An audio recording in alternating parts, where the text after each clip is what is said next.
wine, wisdom, and song. Here's to the wine. Cheers. I was absorbing some other people's wisdom this week, some of it which I will probably share with you. I was listening to an interview with Jack Conte, which is the CEO, I believe, founder of Patreon, which has been a really cool thing for a lot of musicians out there and a lot of just artists and creators in general. If you don't know what Patreon is, first of all, that's crazy. But second of all, it's like OnlyFans, but for people who don't do pornography. I'm not on it, but we'll see how things go. Talking about just the way things have changed in the music business and the way things have changed with the internet. I mean, basically kind of music and art on the internet and how that's gotten a bit different in the last couple of years with the influx of the mammoth, which is TikTok, where TikTok basically changed the whole setup where for the first, 20 years on the internet, people were trying to get people to follow them. People were trying to build a fan base, build a community. And when you would publish something, your fan base would get it.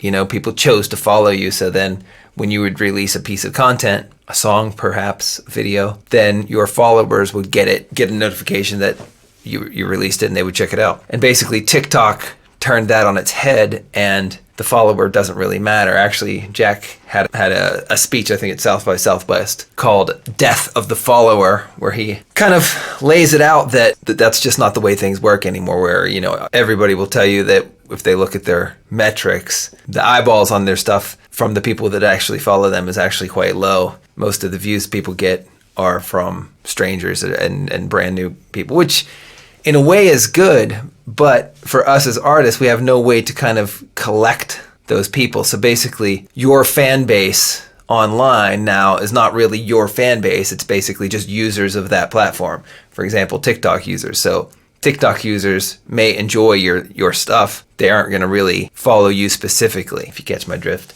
That's basically what he was saying. And him with Patreon is trying to keep it some kind of ecosystem where a creator actually has access to your fans, to their fans. It's basically, he described it as, you know, imagine a business that had no access to their own customers. People are choosing to follow you and people are choosing to be your customer, basically, and the platforms are not serving them your product that they chose to follow. So it's become a different thing. So discovery is huge.